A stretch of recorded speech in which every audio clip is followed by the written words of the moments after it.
For the spiral trellis stitch, I have marked a circle, and I didn't do very big circle because I don't want to take forever to fill it in.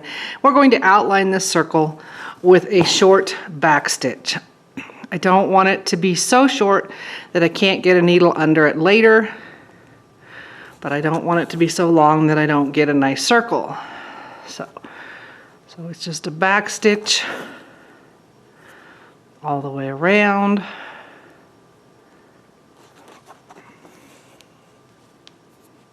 And there's no point in you watching me backstitch this whole thing, so I will backstitch my circle and all the way till it connects to where I started. Once I've backstitched the whole circle, then I'm going to switch to a tapestry needle, and I'm changing thread colors too. You do not have to do that.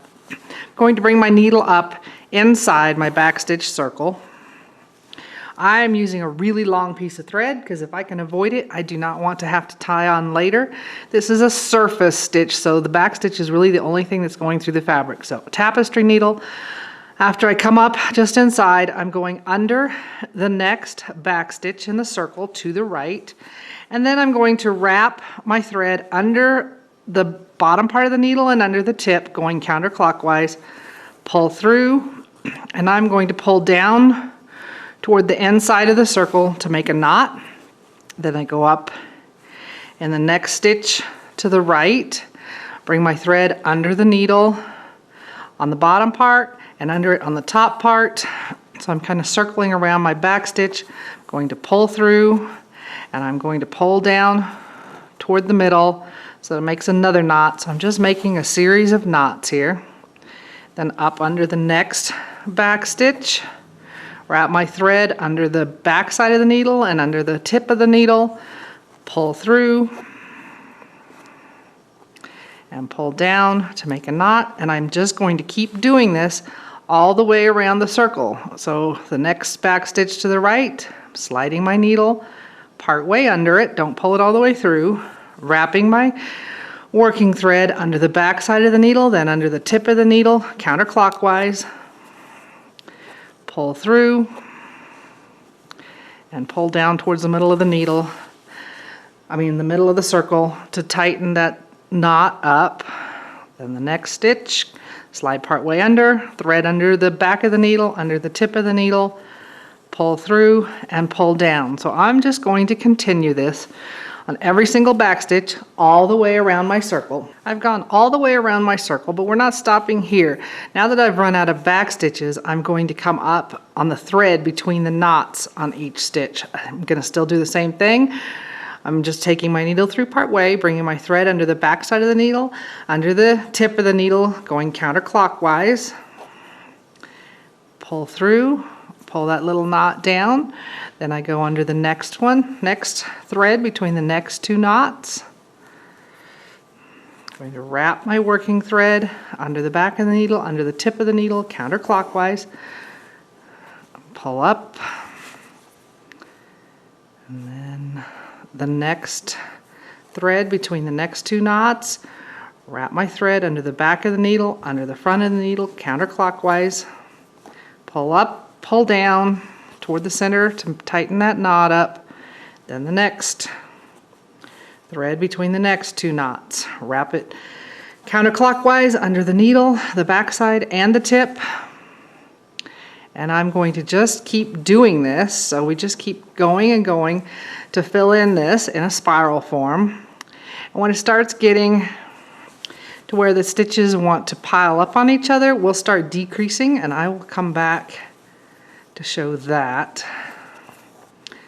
In the meantime, it's just stitching around and making these little knots, and they're coming off the thread between the knots in the previous round. As I start getting in closer to the center, I need to decrease stitches or I'll get a volcano. So I will stitch a couple, like 2 stitches, and then skip the next one so that it's decreasing the amount of stitches. If you've ever crocheted something in a circle, you know that you have to either increase or decrease to keep a flat circle. So now I'll just skip the next one and move on to the one after that.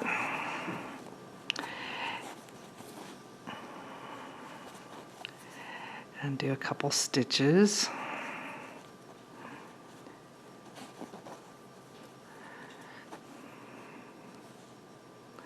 And then skip one. And then just keep doing that as long as that's working for me. Eventually, you'll probably have to stitch one and skip one. I think I'm going to just make it with the thread I have on my needle. But if you should run out mid-spiral, there's really no place to stop and tie off. So what you would do is tie your new thread on, and you're going to tie a knot as close as you possibly can down to the stitching. You'll trim off your tails, so a small tight knot, and then you would tuck the knot underneath the spiral. So I'll do one more stitch, going under the back side, under the top side, going counterclockwise. Oops.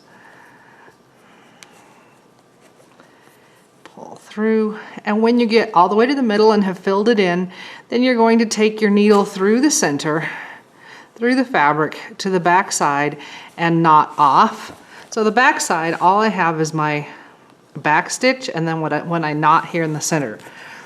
So it gives you this kind of a button shape. To me, with the variegated thread, it almost looks like beading.